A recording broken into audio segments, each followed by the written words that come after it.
Hello friend, स्वागत है आपका अपने चैनल आज क्लास में। आज की इस वीडियो में विज्ञान का 80 वायरल ऑब्जेक्टिव प्रश्न हम आपको बताएंगे।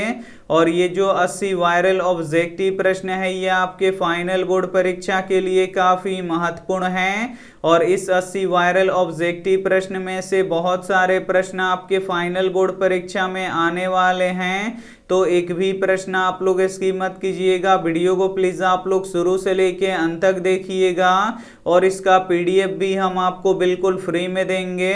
और लास्ट में हम आपको बताएंगे कि इसका पीडीएफ आप लोग कहाँ से डाउनलोड कर सकते हैं। तो लास्ट तक इस वीडियो को आप लोग जरूर देखिएगा। और चैनल को अभी तक आप सब्सक्राइब नहीं किए हैं तो चैनल को सब्सक्राइब कर लीजिएगा।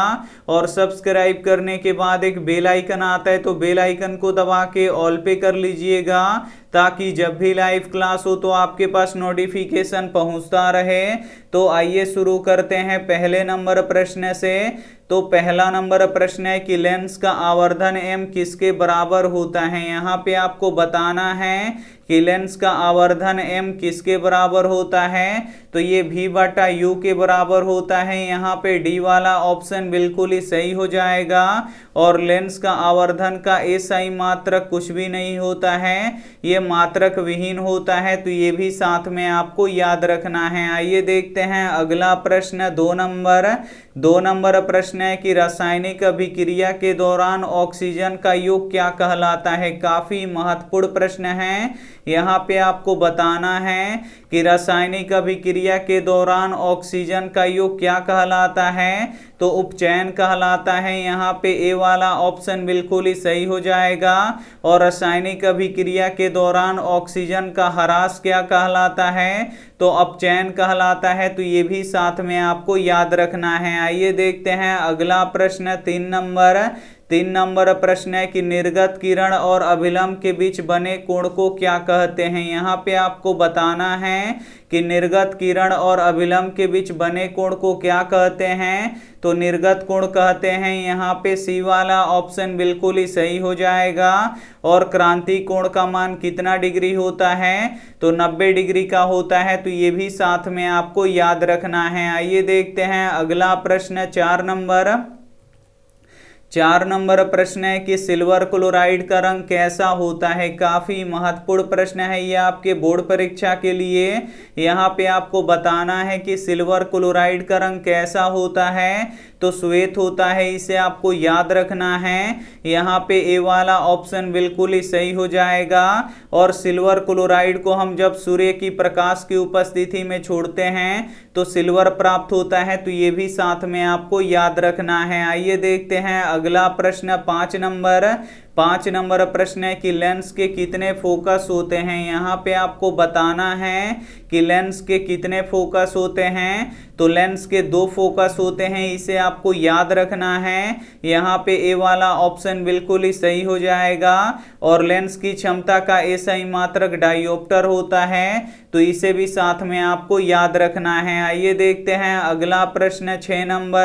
6 नंबर प्रश्न है कि रासायनिक अभिक्रिया में भाग लेने वाले पदार्थों को क्या कहते हैं। यहाँ पे आपको बताना है कि रासायनिक अभिक्रिया में भाग लेने वाले पदार्थों को क्या कहते हैं। तो अभिकारक कहते हैं। यहाँ पे ए वाला ऑप्शन बिल्कुल ही सही हो जाएगा। और प्रतिफल किसे कहते हैं। तो रासायनिक अभिक्रिया के फलस्वरूप जो पदार्थ बनता है उसे प्रतिफल कहते हैं। तो ये भी साथ में आपको याद रखना है। आइए देखते हैं अगला प्रश्न। 7 नंबर प्रश्न है कि शरीर की सबसे छोटी रक्त वाहिनी कौन सी है। यहाँ पे आपको बताना है कि शरीर की सबसे छोटी रक्त वाहिनी कौन सी है। तो वेना कैव है, इसे आपको याद रखना है। यहाँ पे डी वाला ऑप्शन बिल्कुल ही सही हो जाएगा। और सीरा में अशुद्ध रक्त प्रवाहित होता है और धमनी में शुद्ध रक्त प्रवाहित होता है। तो ये भी साथ में आपको याद रखना है। आइए देखते हैं अगला प्रश्न। 8 नंबर प्रश्न है कि तेल लगा हुआ कागज होता है। यहाँ पे आपको बताना है कि तेल लगा हुआ कागज होता है तो ये पारभासी होता है, इसे आपको याद रखना है। इससे प्रकाश अल्प मात्रा में बाहर निकलता है, यहाँ पे सी वाला ऑप्शन बिल्कुल ही सही हो जाएगा।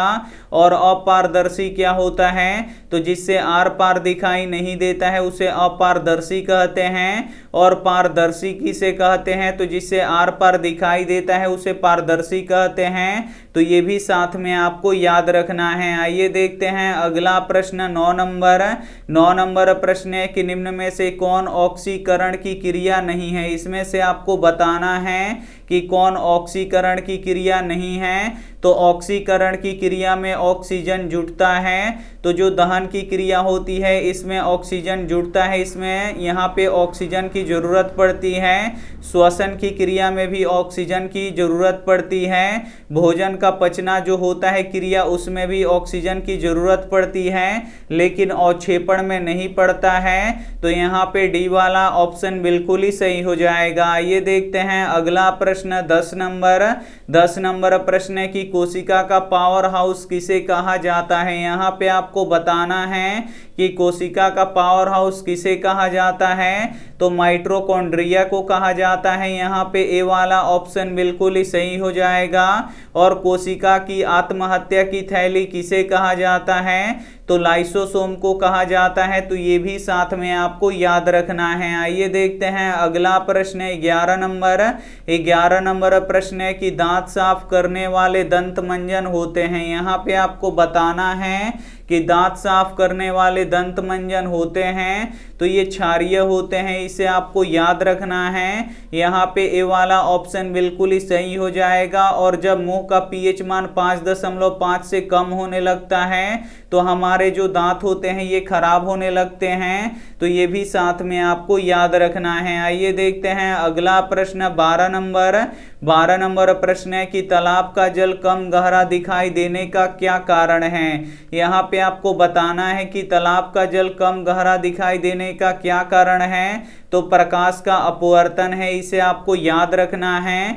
यहाँ पे बी वाला ऑप्शन बिल्कुल ही सही हो जाएगा। और प्रकाश के अपवर्तन के 2 नियम होते हैं और प्रकाश के परावर्तन के 2 ही नियम होते हैं। तो ये भी साथ में आपको याद रखना है। आइए देखते हैं अगला प्रश्न 13 नंबर प्रश्न है कि एसिटिक अम्ल किसमें पाया जाता है। यहाँ पे आपको बताना है कि एसिटिक अम्ल किसमें पाया जाता है, तो एसिटिक जो अम्ल होता है ये सिरका में पाया जाता है। यहाँ पे ए वाला ऑप्शन बिल्कुल ही सही हो जाएगा। और संतरे में सिट्रिक अम्ल पाया जाता है, इमली में टार्ट्रिक अम्ल पाया जाता है और दही में लैक्टिक अम्ल पाया जाता है।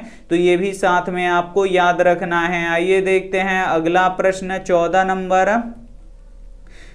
नंबर प्रश्न है कि रक्त में उपस्थित प्लेटलेट्स के कारण होता है। यहाँ पे आपको बताना है कि रक्त में उपस्थित प्लेटलेट्स के कारण होता है, तो रक्त का थक्का जमता है, इसे आपको याद रखना है। यहाँ पे बी वाला ऑप्शन बिल्कुल ही सही हो जाएगा। विज्ञान के 80 वायरल ऑब्जेक्टिव प्रश्न हम आपको बताएंगे जो आपके फाइनल बोर्ड परीक्षा में आने वाले हैं। तो एक भी प्रश्न आप लोग स्किप मत कीजिएगा, वीडियो को प्लीज आप लोग शुरू से लेके अंत तक जरूर देखिएगा। आइए देखते हैं अगला प्रश्न 15 नंबर प्रश्न है कि हमारे पेट में कौन सा अम्ल उत्पन्न होता है। यहाँ पे आपको बताना है कि हमारे पेट में कौन सा अम्ल उत्पन्न होता है, तो हाइड्रोक्लोरिक अम्ल उत्पन्न होता है। यहाँ पे ए वाला ऑप्शन बिल्कुल ही सही हो जाएगा।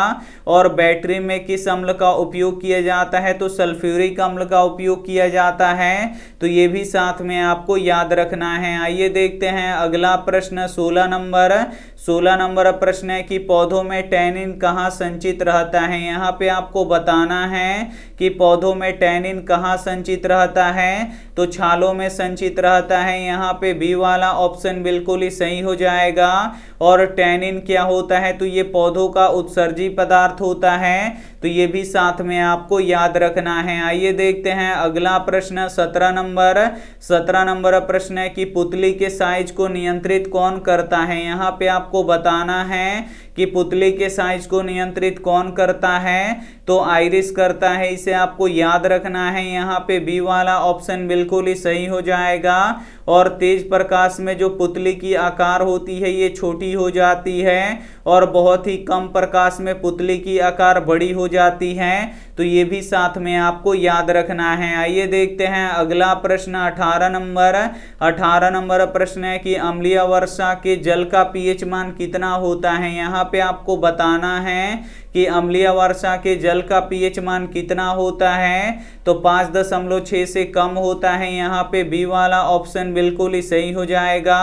और अम्लीय वर्षा किसके कारण से होता है, तो NO2 और SO2 के कारण से होता है, तो ये भी साथ में आपको याद रखना है। आइए देखते हैं अगला प्रश्न 19 नंबर। 19 नंबर प्रश्न है कि स्टोमेटा के खुलने और बंद होने की क्रिया को कौन नियंत्रित करता है। ए ऑप्शन है द्वार कोशिका, बी ऑप्शन है मूल रोम, सी ऑप्शन है चलनी कोशिका, डी ऑप्शन है इनमें से कोई नहीं। तो यहाँ पे आपको बताना है कि स्टोमेटा के खुलने और बंद होने की क्रिया को कौन नियंत्रित करता है, तो द्वार कोशिका करता है, इसे आपको याद रखना है। यहाँ पे ए वाला ऑप्शन बिल्कुल ही सही हो जाएगा। आइए देखते हैं अगला प्रश्न 20 नंबर। 20 नंबर प्रश्न है कि वायुमंडल नहीं होता तो आकाश कैसा दिखाई देता। काफी महत्वपूर्ण प्रश्न है। यहाँ पे आपको बताना है कि वायुमंडल नहीं होता तो आकाश कैसा दिखाई देता। तो जो आकाश है ये काला दिखाई देता है, इसे आपको याद रखना है। यहाँ पे सी वाला ऑप्शन बिल्कुल ही सही हो जाएगा। आइए देखते हैं अगला प्रश्न है 21 नंबर। 21 नंबर प्रश्न है कि आरबीसी का जीवन काल कितने दिन का होता है। काफी महत्वपूर्ण प्रश्न है। यहाँ पे आपको बताना है कि आरबीसी का जीवन काल कितने दिनों का होता है, तो 120 दिनों का होता है। यहाँ पे ए वाला ऑप्शन बिल्कुल ही सही हो जाएगा। और जो आरबीसी होता है ये लाल कलर का होता है, तो ये लाल किसके कारण से होता है, तो हीमोग्लोबिन के कारण से होता है, तो ये भी साथ में आपको याद रखना है। आइए देखते हैं अगला प्रश्न 22 नंबर। 22 नंबर प्रश्न है कि प्रकाश की चाल अलग अलग माध्यमों में होता है। यहाँ पे आपको बताना है कि प्रकाश की चाल अलग अलग माध्यमों में अलग अलग होता है। यहाँ पे ए वाला ऑप्शन बिल्कुल ही सही हो जाएगा। और प्रकाश की चाल सबसे अधिक निर्वात यानी शून्य में होता है, तो ये भी साथ में आपको याद रखना है। आइए देखते हैं अगला प्रश्न 23 नंबर।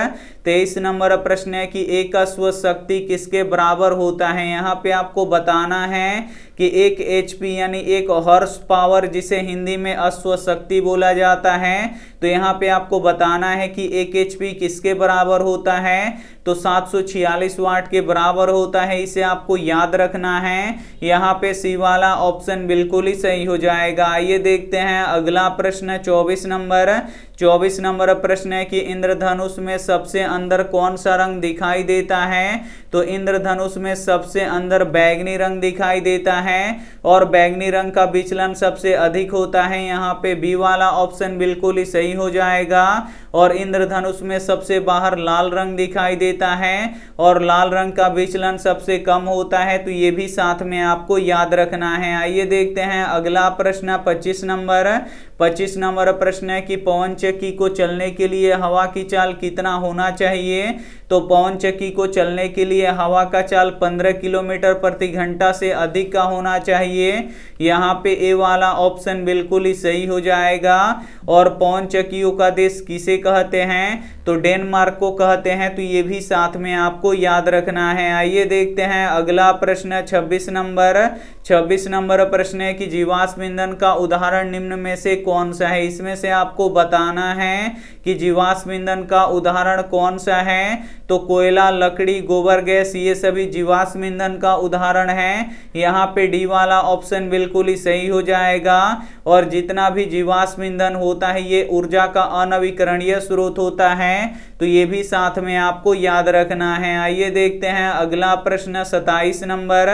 27 नंबर प्रश्न है कि हाइड्रोजन बम किस क्रिया पर आधारित होता है। यहाँ पे आपको बताना है कि हाइड्रोजन बम किस क्रिया पर आधारित होता है, तो ये नाभिकीय संलयन के अभिक्रिया पर आधारित होता है। यहाँ पे बी वाला ऑप्शन बिल्कुल ही सही हो जाएगा। और जो परमाणु बम होता है ये नाभिकीय विखंडन पर आधारित होता है, तो ये भी साथ में आपको याद रखना है। आइए देखते देखते हैं अगला प्रश्न 28 नंबर प्रश्न है कि पृथ्वी का विभव होता है, तो पृथ्वी का विभव 0 होता है, इसे आपको याद रखना है। यहाँ पे सी वाला ऑप्शन बिल्कुल ही सही हो जाएगा। आइए देखते हैं अगला प्रश्न 29 नंबर प्रश्न है कि आममीटर का प्रतिरोध होता है। यहाँ पे आपको बताना है कि आममीटर का प्रतिरोध होता है, तो आममीटर का प्रतिरोध नगण्य होता है, बहुत ही कम होता है। यहाँ पे बी वाला ऑप्शन बिल्कुल ही सही हो जाएगा। और आममीटर से विद्युत धारा को मापा जाता है,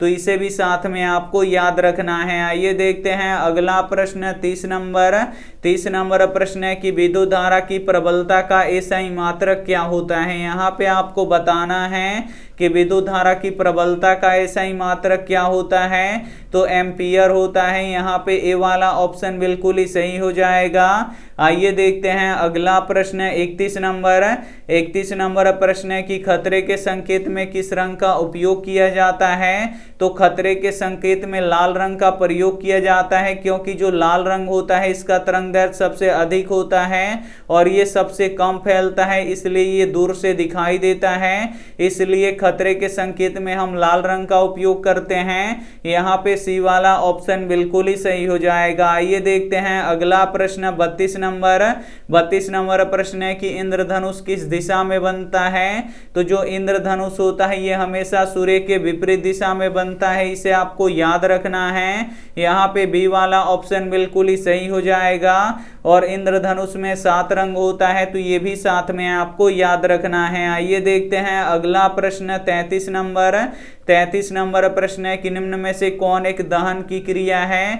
इसमें से आपको बताना है कि कौन एक दहन की क्रिया है, तो पेट्रोल का जलना ये एक दहन की क्रिया है। यहाँ पे सी वाला ऑप्शन बिल्कुल ही सही हो जाएगा। आइए देखते हैं अगला प्रश्न 34 नंबर प्रश्न है कि निम्न में से कौन प्रबल अम्ल है। इसमें से आपको बताना है कि कौन प्रबल अम्ल है, तो जो सल्फ्यूरिक अम्ल होता है जिसका रासायनिक सूत्र H2SO4 होता है, ये प्रबल अम्ल होता है, इसे आपको याद रखना है। और इस अम्ल का उपयोग हम कहाँ पे करते हैं, तो बैटरियों में करते हैं, तो ये भी साथ में आपको याद रखना है। आइए देखते हैं अगला प्रश्न 35 नंबर प्रश्न है कि पीएच में पी सूचक है। यहाँ पे जो पीएच स्केल होता है इसमें पी का अर्थ क्या होता है, तो पोटेंशियल होता है, इसे आपको याद रखना है। यहाँ पे बी वाला ऑप्शन बिल्कुल ही सही हो जाएगा। आइए देखते हैं अगला प्रश्न 36 नंबर प्रश्न है कि कौन विद्युत का सर्वोत्तम चालक है। इसमें से आपको बताना है कि कौन विद्युत का सर्वोत्तम चालक है, तो जो चांदी होता है ये विद्युत का सर्वोत्तम चालक होता है, क्योंकि जो चांदी होता है इसका प्रतिरोध नगण्य होता है, 0 के बराबर होता है, इसीलिए जो चांदी होता है ये विद्युत का सर्वोत्तम चालक होता है। यहाँ पे बी वाला ऑप्शन बिल्कुल ही सही हो जाएगा। आइए देखते हैं अगला प्रश्न 37 नंबर प्रश्न है कि शुद्ध सोना कितने कैरेट का होता है, तो जो शुद्ध सोना होता है ये 24 कैरेट का होता है। यहाँ पे सी वाला ऑप्शन बिल्कुल ही सही हो जाएगा। और जो शुद्ध सोना होता है ये मुलायम होता है, इसे आपको याद रखना है। और आभूषण कितने कैरेट सोना से बनाया जाता है, तो 22 कैरेट सोना से बनाया जाता है, तो ये भी साथ में आपको याद रखना है। आइए देखते हैं अगला प्रश्न 38 नंबर प्रश्न है कि अपने शुद्ध रूप में धातु की सतह कैसा होता है। यहाँ पे आपको बताना है कि अपने शुद्ध रूप में धातु की सतह कैसा होता है, तो चमकदार होता है। यहाँ पे ए वाला ऑप्शन बिल्कुल ही सही हो जाएगा। आइए देखते हैं अगला प्रश्न 39 नंबर प्रश्न है कि क्लोरीन की परमाणु संख्या कितना होता है। यहाँ पे आपको बताना है कि क्लोरीन की परमाणु संख्या कितना होता है, तो क्लोरीन की जो परमाणु संख्या होता है ये होता है 17, इसे आपको याद रखना है। यहाँ पे डी वाला ऑप्शन बिल्कुल ही सही हो जाएगा। आइए देखते हैं अगला प्रश्न 40 40 नंबर प्रश्न है कि सोना का परमाणु संख्या कितना होता है। तो सोना का परमाणु संख्या 79 होता है, इसे आपको याद रखना है। और सोना का संकेत Au होता है, तो इसे भी साथ में आपको याद रखना है। आइए देखते हैं अगला प्रश्न है 41 नंबर। 41 नंबर प्रश्न है कि आधुनिक आवर्त सारणी में तत्वों के वर्गीकरण का आधार क्या है। यहाँ पे आपको बताना है कि जो आधुनिक आवर्त सारणी है इसमें तत्वों के वर्गीकरण का आधार क्या है। तो परमाणु संख्या है, यहाँ पे ए वाला ऑप्शन बिल्कुल ही सही हो जाएगा। और जो आधुनिक आवर्त सारणी है इसे किसे बनाया, तो मोसले ने बनाया, तो ये भी साथ में आपको याद रखना है। आइए देखते हैं अगला प्रश्न 42 नंबर। 42 नंबर प्रश्न है कि पीत कहाँ से स्रावित होता है। तो जो पीत होता है ये यकृत से स्रावित होता है, इसे आपको याद रखना है। यहाँ पे ए वाला ऑप्शन बिल्कुल ही सही हो जाएगा। और जो यकृत होता है ये शरीर की सबसे बड़ी ग्रंथि होता है, तो ये भी साथ में आपको याद रखना है। आइए देखते हैं अगला प्रश्न 43 नंबर। 43 नंबर प्रश्न है कि मानव आहार नाल का सबसे लंबा भाग कौन सा है। तो मानव आहार नाल का सबसे लंबा भाग छोटी आंत है, इसे आपको याद रखना है। यहाँ पे सी वाला ऑप्शन बिल्कुल ही सही हो जाएगा। और भोजन का पूर्ण पाचन छोटी आंत में ही होता है, तो इसे भी साथ में आपको याद रखना है। आइए देखते हैं अगला प्रश्न 44 नंबर। 44 नंबर प्रश्न है कि प्रकाश संश्लेषण की क्रिया में कौन सा पदार्थ बनता है। तो प्रकाश संश्लेषण की क्रिया में ग्लूकोज बनता है। यहाँ पे सी वाला ऑप्शन बिल्कुल ही सही हो जाएगा। और ग्लूकोज का रासायनिक सूत्र C6H12O6 होता है, तो इसे भी साथ में आपको याद रखना है। और प्रकाश संश्लेषण की क्रिया में किस गैस का उपयोग होता है। तो कार्बन डाइऑक्साइड गैस का उपयोग होता है, तो ये भी साथ में आपको याद रखना है। आइए देखते हैं अगला प्रश्न 45 नंबर। 45 नंबर प्रश्न है कि जनन कितने प्रकार के होते हैं। तो जनन 2 प्रकार के होते हैं। यहाँ पे बी वाला ऑप्शन बिल्कुल ही सही हो जाएगा। पहला होता है लैंगिक जनन और दूसरा होता है अलैंगिक जनन, तो इसे भी साथ में आपको याद रखना है। आइए देखते हैं अगला प्रश्न 46 नंबर। 46 नंबर प्रश्न है कि निम्न में से नर युग्मक क्या है। इसमें से आपको बताना है कि नर युग्मक क्या है। तो नर युग्मक शुक्राणु है। यहाँ पे सी वाला ऑप्शन बिल्कुल ही सही हो जाएगा। और शुक्राणु कहाँ पे बनता है, तो वृषण में बनता है, तो ये भी साथ में आपको याद रखना है। आइए देखते हैं अगला प्रश्न 47 नंबर। 47 नंबर प्रश्न है कि विश्राम अवस्था में मनुष्य का हृदय 1 मिनट में कितनी बार धड़कता है। तो 72 बार धड़कता है, इसे आपको याद रखना है। यहाँ पे सी वाला ऑप्शन बिल्कुल ही सही हो जाएगा। आइए देखते हैं अगला प्रश्न 48 नंबर। 48 नंबर प्रश्न है कि कार्बन की संयोजकता कितनी होती है। तो कार्बन की संयोजकता 4 होती है। यहाँ पे ए वाला ऑप्शन बिल्कुल ही सही हो जाएगा। और कार्बन की परमाणु संख्या 6 होती है, तो ये भी साथ में आपको याद रखना है। आइए देखते हैं अगला प्रश्न 49 नंबर। 49 नंबर प्रश्न है कि सभी जीवों के लिए ऊर्जा का अंतिम स्रोत क्या है। तो सभी जीवों के लिए ऊर्जा का अंतिम स्रोत सूर्य है, इसे आपको याद रखना है। यहाँ पे सी वाला ऑप्शन बिल्कुल ही सही हो जाएगा। और सूर्य से ऊर्जा किस अभिक्रिया के द्वारा निकलता है। तो नाभिकीय संलयन के द्वारा निकलता है, तो ये भी साथ में आपको याद रखना है। आइए देखते हैं अगला प्रश्न 50 नंबर। 50 नंबर प्रश्न रिपीट हो गया है कि शरीर की सबसे छोटी रक्तवाहिनी कौन सी है। तो वेना कैव है। यहाँ पे डी वाला ऑप्शन बिल्कुल ही सही हो जाएगा। आइए देखते हैं अगला प्रश्न 51 नंबर। 51 नंबर प्रश्न है कि निम्न में से कौन सा यौगिक ईंधन के रूप में प्रयोग होता है। यहाँ पे आपको बताना है कि निम्न में से कौन सा यौगिक ईंधन के रूप में प्रयोग होता है। तो इथेनॉल का प्रयोग हम ईंधन के रूप में करते हैं। यहाँ पे ए वाला ऑप्शन बिल्कुल ही सही हो जाएगा। आइए देखते हैं अगला प्रश्न 52 नंबर। 52 नंबर प्रश्न है कि सौर सेल बनाने में किसका उपयोग किया जाता है। तो सौर सेल बनाने में सिलिकॉन का उपयोग किया जाता है। और जो सिलिकॉन होता है ये अर्धचालक होता है, तो इसे भी साथ में आपको याद रखना है। आइए देखते हैं अगला प्रश्न 53 नंबर प्रश्न है कि पतियों में गैसों का आदान प्रदान किससे होता है? तो पतियों में गैसों का आदान प्रदान रंध्रों के द्वारा होता है। यहाँ पे बी वाला ऑप्शन बिल्कुल ही सही हो जाएगा। और जो रंध्र होते हैं ये पतियों में होते हैं, और पतियों का जो रंग होता है ये हरा किसके कारण से होता है? तो क्लोरोफिल के कारण से होता है। तो ये भी साथ में आपको याद रखना है। आइए देखते हैं अगला प्रश्न 54 नंबर प्रश्न है कि कार्बन हाइड्रोजन से संयोग करके क्या बनाता है? यहाँ पे आपको बताना है कि कार्बन हाइड्रोजन से संयोग करके क्या बनाता है। तो हाइड्रोकार्बन बनाता है। यहाँ पे बी वाला ऑप्शन बिल्कुल ही सही हो जाएगा। और सबसे सरलतम हाइड्रोकार्बन कौन सा होता है?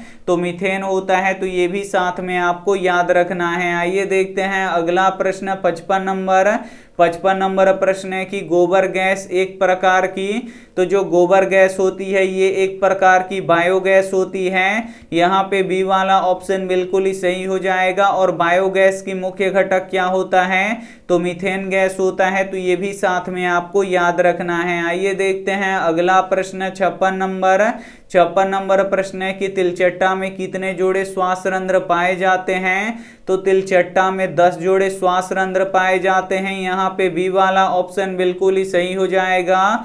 और जो तिलचट्टा होता है इसमें हीमोग्लोबिन नहीं पाया जाता है। तो ये भी साथ में आपको याद रखना है। आइए देखते हैं अगला प्रश्न 57 नंबर प्रश्न है कि विद्युत धारा उत्पन्न करती है। तो विद्युत धारा कौन उत्पन्न करती है? तो चुंबकीय क्षेत्र उत्पन्न करता है। इसे आपको याद रखना है। और चुंबकीय क्षेत्र का एसआई मात्रक क्या होता है? टेस्ला होता है। और टेस्ला को टी से सूचित करते हैं। तो ये भी साथ में आपको याद रखना है। आइए देखते हैं अगला प्रश्न 58 नंबर प्रश्न है कि श्वेत रक्त का जीवन काल कितने दिनों का होता है? यहाँ पे आपको बताना है कि श्वेत रक्त का जीवन काल कितने दिनों का होता है। तो 12 से 20 दिनों का होता है। यहाँ पे ए वाला ऑप्शन बिल्कुल ही सही हो जाएगा। कहीं पे 13 से 20 दिनों तक दिया रहता है तो वो भी सही है। यहाँ पे 12 से 20 दिन दिया है तो यहाँ पे ए वाला ऑप्शन हम बिल्कुल सही करेंगे। आइए देखते हैं अगला प्रश्न 59 नंबर प्रश्न है कि स्टेनलेस स्टील में लोहा और क्रोमियम के अलावा और कौन सा तत्व रहता है? तो जो स्टेनलेस स्टील होता है ये मिश्र धातु होता है। और इसमें लोहा और कार्बन के अलावा निकेल और क्रोमियम रहता है। इसे आपको याद रखना है। यहाँ पे सी वाला ऑप्शन बिल्कुल ही सही हो जाएगा। आइए देखते हैं अगला प्रश्न 60 नंबर प्रश्न है कि डायनेमो से कैसी धारा प्राप्त होती है? तो डायनेमो से दिष्ट धारा और प्रत्यावर्ती धारा दोनों धाराएं प्राप्त होती हैं। इसे आपको याद रखना है। यहाँ पे सी वाला ऑप्शन बिल्कुल ही सही हो जाएगा। आइए देखते हैं अगला प्रश्न 61 नंबर प्रश्न है कि कौन सा अधातु चमकीला होता है? जो अधातु होते हैं ये चमकीले नहीं होते हैं, लेकिन कुछ ऐसे अपवाद अधातु हैं जो चमकीले होते हैं। जैसे आयोडीन हो गया, हीरा हो गया, ये दोनों क्या है? अधातु है। लेकिन ये अधातु होते हुए भी इसमें चमक पाया जाता है। तो यहाँ पे दोनों क्या हो जाएगा? बिल्कुल ही सही आंसर हो जाएगा। आइए देखते हैं अगला प्रश्न 62 नंबर प्रश्न है कि वोल्ट मीटर में किससे मापा जाता है? तो वोल्ट मीटर से क्या मापा जाता है? विभवांतर मापा जाता है। और ए मीटर से धारा को मापा जाता है। तो ये भी साथ में आपको याद रखना है। आइए देखते हैं अगला प्रश्न 63 नंबर प्रश्न है कि ऑक्सीजन का वाहक कौन होता है? तो ऑक्सीजन का जो वाहक होता है ये रक्त होता है। और रक्त में एक होता है यहाँ पे देखिए आरबीसी। जो आरबीसी होता है ये क्या करता है कि हमारे जो शरीर में ऑक्सीजन का वाहक होता है। और यहाँ पे देखिए आरबीसी में जो हीमोग्लोबिन पाया जाता है, तो जो हीमोग्लोबिन होता है वही ऑक्सीजन का वाहक होता है। यहाँ पे बी वाला ऑप्शन बिल्कुल ही सही हो जाएगा। आइए देखते हैं अगला प्रश्न 64 नंबर प्रश्न है कि 1 यूनिट विद्युत बराबर बराबर होता है? तो 1 यूनिट विद्युत बराबर किसके होता है? तो 1 किलो वाट घंटा के बराबर होता है। यहाँ पे बी वाला ऑप्शन बिल्कुल ही सही हो जाएगा। आइए देखते हैं अगला प्रश्न 65 नंबर। 65 नंबर प्रश्न है कि किसे रासायनिक दूध कहा जाता है? तो हार्मोन को रासायनिक दूध कहा जाता है। यहाँ पे सी वाला ऑप्शन बिल्कुल ही सही हो जाएगा। आइए देखते हैं अगला प्रश्न 66 नंबर। 66 नंबर प्रश्न है कि फॉर्मिक अम्ल का आईयूपीएसी नाम क्या है? तो फॉर्मिक अम्ल का आईयूपीएसी नाम होता है मेथेनोइक अम्ल। इसे आपको याद रखना है। यहाँ पे ए वाला ऑप्शन बिल्कुल ही सही हो जाएगा। आइए देखते हैं अगला प्रश्न 67 नंबर। 67 नंबर प्रश्न है कि किस रंग का प्रकीर्णन सबसे अधिक होता है? तो नीला रंग का प्रकीर्णन सबसे अधिक होता है। यहाँ पे ए वाला ऑप्शन बिल्कुल ही सही हो जाएगा। इसीलिए जो हमारा आकाश होता है वो नीला दिखाई देता है। आइए देखते हैं अगला प्रश्न 68 नंबर। 68 नंबर प्रश्न है कि लिंग गुण सूत्र का पूर्ण जोड़ा किस में पाया जाता है? तो लिंग गुण सूत्र का पूर्ण जोड़ा स्त्रियों में पाया जाता है, क्योंकि जो स्त्रियों का लिंग गुण सूत्र होता है ये XX होता है और ये पूर्ण जोड़ा होता है। यहाँ पे बी वाला ऑप्शन बिल्कुल ही सही हो जाएगा। और पुरुषों में XY पाया जाता है, तो ये भी साथ में आपको याद रखना है। आइए देखते हैं अगला प्रश्न 69 नंबर। 69 नंबर प्रश्न है कि जिन शब्द किसने दिया? तो जिन शब्द जोहानसन ने दिया। यहाँ पे सी वाला ऑप्शन बिल्कुल ही सही हो जाएगा। और जिन क्या करता है कि जो माता पिता का गुण होता है उनके गुणों को क्या करता है? बच्चों में पहुंचाता है। तो ये भी साथ में आपको याद रखना है। आइए देखते हैं अगला प्रश्न 70 नंबर। 70 नंबर प्रश्न है कि सोडियम का परमाणु संख्या कितना होता है? तो सोडियम का परमाणु संख्या 11 होता है। यहाँ पे बी वाला ऑप्शन बिल्कुल ही सही हो जाएगा। और सोडियम को हम किरोसिन तेल में डुबा के रखते हैं, तो ये भी साथ में आपको याद रखना है। आइए देखते हैं अगला प्रश्न 71 नंबर। 71 नंबर प्रश्न है कि पेट में उपज के उपचार के लिए किसका उपयोग किया जाता है? तो पेट में उपज के उपचार के लिए एंटासिड का उपयोग किया जाता है। यहाँ पे ए वाला ऑप्शन बिल्कुल ही सही हो जाएगा। आइए देखते हैं अगला प्रश्न 72 नंबर। 72 नंबर प्रश्न है कि सोडियम बाइकार्बोनेट में किस अम्ल का प्रयोग किया जाता है? तो सोडियम बाइकार्बोनेट जो होता है ये खाने वाला सोडा होता है। और इसे बनाने के लिए किस अम्ल का उपयोग किया जाता है? तो टार्टरिक अम्ल का उपयोग किया जाता है। यहाँ पे बी वाला ऑप्शन बिल्कुल ही सही हो जाएगा। आइए देखते हैं अगला प्रश्न 73 नंबर। 73 नंबर प्रश्न है कि मनुष्य में पाचन की क्रिया कहाँ से शुरू हो जाता है? तो मनुष्य में पाचन की जो क्रिया होता है ये मुख गुहा से ही शुरू हो जाता है। यहाँ पे डी वाला ऑप्शन बिल्कुल ही सही हो जाएगा। आइए देखते हैं अगला प्रश्न 74 नंबर। 74 नंबर प्रश्न है कि शरीर की सबसे बड़ी ग्रंथि कौन सी है? तो यकृत यानी लीवर है। इसे आपको याद रखना है। यहाँ पे बी वाला ऑप्शन बिल्कुल ही सही हो जाएगा। और जो वृक्क होता है ये उत्सर्जन से संबंधित होता है, तो ये भी साथ में आपको याद रखना है। आइए देखते हैं अगला प्रश्न 75 नंबर। 75 नंबर प्रश्न है कि वायुमंडल को कितने भागों में बांटा गया है? तो वायुमंडल को 5 भागों में बांटा गया है। यहाँ पे डी वाला ऑप्शन बिल्कुल ही सही हो जाएगा। पहला होता है क्षोभ मंडल, दूसरा होता है समताप मंडल, तीसरा होता है मध्य मंडल, चौथा होता है आयन मंडल और पांचवा होता है बहिर्मंडल। तो ये भी साथ में आपको याद रखना है। आइए देखते हैं अगला प्रश्न 76 नंबर। 76 नंबर प्रश्न है कि ग्रेगर जॉन मेंडल व्यक्तिगत जीवन में क्या थे? तो पादरी थे। यहाँ पे सी वाला ऑप्शन बिल्कुल ही सही हो जाएगा। और ग्रेगर जॉन मेंडल को अनुवांशिकी के पिता कहा जाता है, तो इसे भी साथ में आपको याद रखना है। आइए देखते हैं अगला प्रश्न 77 नंबर। 77 नंबर प्रश्न है कि पौधों में जनन अंग कहाँ पाए जाते हैं? तो पौधों में जनन अंग जो होते हैं ये पुष्पों में पाए जाते हैं। इसे आपको याद रखना है। यहाँ पे सी वाला ऑप्शन बिल्कुल ही सही हो जाएगा। आइए देखते हैं अगला प्रश्न 78 नंबर। 78 नंबर प्रश्न है कि मनुष्य में कितने लीटर खून पाया जाता है? तो मनुष्य में 5 लीटर खून पाया जाता है। यहाँ पे बी वाला ऑप्शन बिल्कुल ही सही हो जाएगा। आइए देखते हैं अगला प्रश्न 79 नंबर। 79 नंबर प्रश्न है कि हीलियम कैसा तत्व है? है। तो जो हीलियम है ये एक अक्रिय तत्व है, ये किसी अन्य तत्व से अभिक्रिया नहीं करता है। यहाँ पे ए वाला ऑप्शन बिल्कुल ही सही हो जाएगा। यहाँ पे अंतिम प्रश्न 80 नंबर देखिए कि सोना किस द्रव में घुलता है। तो जो सोना होता है ये अम्ल राज में घुलता है। यहाँ पे ए वाला ऑप्शन बिल्कुल ही सही हो जाएगा। अब हम यहाँ पे बताएंगे कि इसका पीडीएफ आप लोग कहाँ से डाउनलोड कर सकते हैं। तो सबसे पहले आपको क्या करना है कि अपने फ़ोन का जो क्रोम होता है उसे ओपन कर लेना है और यहाँ पे आपको लिखना है आस्क क्लास। तो हम यहाँ पे लिख देते हैं ASK और फिर CLASS। यहाँ पे आपको आस्क क्लास लिख के क्या कर देना है, सर्च कर देना है।